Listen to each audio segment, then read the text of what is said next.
दोस्तों, आज जो मैं कहानी लाई हूँ वह एक सच्ची कहानी है। शाम होते ही उसके ठुमके पर बरसने लगते थे नोट। फिर सबकी ललचाई नजरें उसके मचलते अंगों को चारों ओर घेर कर अपने अंदर का आग आंखों से सेक कर शांत करते थे। और मुझे वह 5 साल बाद वह फिर दिख गई, मेरी उम्मीद के बिल्कुल विपरीत दिखी। मैं सोचा था कि जब उससे मेरी मुलाकात होगी तो वह मराठी धोती पहने होगी और बालों का जूड़ा बांधकर उनमें लगा दिए होंगे चमेली के फूल, या पहले की तरह जींस टी शर्ट में मेरी राह ताकती होगी। लेकिन आज सब बदला हुआ था। मेरे बचपन की श्वेता यहाँ आकर सितारा बन गई थी। तभी मेरी नज़र उस पर जाकर रुक गई। हम दोनों की उम्र लगभग बराबर ही थी और बचपन में वह मेरा हाथ पकड़कर अपने साथ स्कूल लेकर जाती थी। उन दिनों मेरा परिवार धारावी इलाके में रहता था। वह मराठी परिवार से थी और मैं राजस्थानी ब्राह्मण परिवार से था। उसके पिता ऑटो रिक्शा चलाते थे और उसकी माँ रेलवे स्टेशन पर सामान बेचती थी। उसके घर में अक्सर मछली बनती थी, इसलिए मेरी माँ मुझे उस दिन उसके घर नहीं जाने देती थी। जिस दिन मछली बनती थी, जब कभी वह मेरे घर आती तो वापस अपने घर जाने का नाम ही नहीं लेती थी। वह अक्सर मेरी माँ के साथ किचन में काम करने लग जाती थी। उसके लिए मेरे घर में सब फ्री था। कुछ भी खाती और कुछ नुकसान भी हो जाता तो मेरी माँ उसे नहीं बोलती थी, क्योंकि माँ को वह मेरे लिए बहुत पसंद थी। इसलिए माँ उसे बहुत प्यार भी करती थी। हम 3rd ईयर तक साथ पढ़े थे। हमने लोकल ट्रेनों में खूब धक्के खाए थे। कभी कभार हम लोग खंडाला तक घूमने चले जाते थे। इसी बीच उसकी माँ की मौत हो गई। कुछ दिनों बाद उसके पिता ने दूसरी शादी कर ली। ग्रेजुएशन पूरी करने के बाद मैं और पढ़ाई करने के लिए दिल्ली चला गया था। कई दिनों तक उसके बगैर मेरा मन नहीं लगा था। जैसे तैसे करके 5 साल निकल गए। एक दिन मेरी माँ की चिट्ठी आई। उन्होंने बताया कि उसके घर वाले यहाँ से कहीं और चले गए हैं। 5 साल बाद जब मैं लौट कर आया तो अब उसे मैं इतने बड़े शहर में कहाँ ढूंढता। मेरे पास उसका कोई पता भी नहीं था। मेरे जाने के बाद वह माँ के पास आना भी बंद कर दिया था। ऐसा लगता था कि शायद वह मेरे लिए ही बनी हो। मेरा उससे रोज झगड़ा होता था। गुस्से के मारे मैं कई दिनों तक उससे बात ही नहीं करता था। तो वह रो रो कर अपना बुरा हाल कर लेती थी। खाना पीना भी छोड़ देती थी, फिर बीमार पड़ जाती थी और जब वह ठीक होकर लौटती थी तब मुझसे कहती थी, तुम कितने मतलबी हो, एक बार भी आकर पूछा नहीं कि तुम कैसी हो।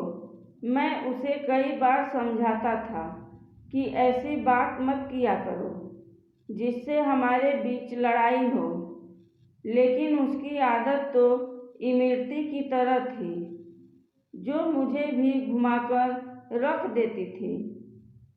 फिर भी मैं बहुत खुश था, सिवा मेरे पिताजी के, जो हमेशा अपने ब्राह्मण होने का रौब दिखाया करते थे।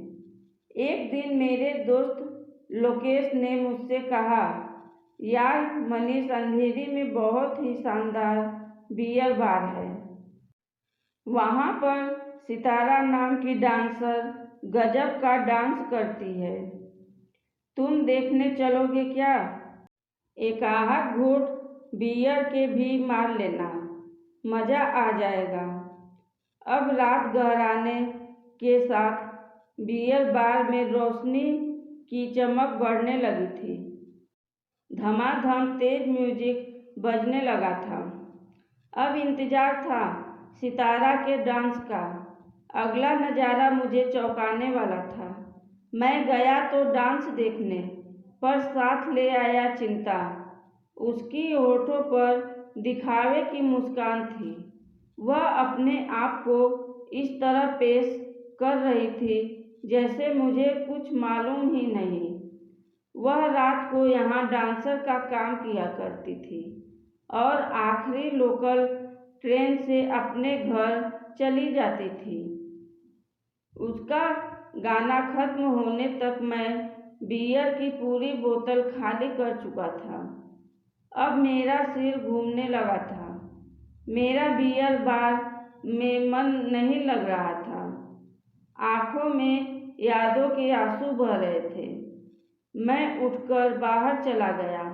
मेरा दोस्त तो नशे में चूर होकर वहीं लुढ़क गया था। मैं रेलवे स्टेशन पर उसके आने का इंतजार करने लगा। जब वह आई तो उसका हाथ पकड़कर मैंने पूछा, यह सब क्या है? वह बोली कि तुम इतने दूर चले गए, पापी पेट के लिए 2 वक्त की रोटी का इंतजाम तो करना ही था। सौतेली माँ के ताने सुनने से तो बेहतर था मैं यहाँ आ गई। फिर क्या अच्छा क्या बुरा? तो मैं बोला, एक बार माँ से आकर मिल तो सकती थी। हाँ, तुम्हारे साथ जीने की चाहत मन में लिए मैं गई थी, लेकिन तुम्हारे दर पर मुझे ठोकर खानी पड़ी। इसके बाद मन में ही चाहत को दफना दिए। अब कुछ कहने सुनने की ज़रूरत नहीं है। हम दोनों कल ही दिल्ली चले जाएंगे। मेरे लिए तुम अपनी जिंदगी क्यों खराब कर रहे हो? खबरदार जो आगे कुछ बोली, बस कल मेरे घर आ जाना। इतना कहकर मैं घर चला आया और वह अपने घर चली गई।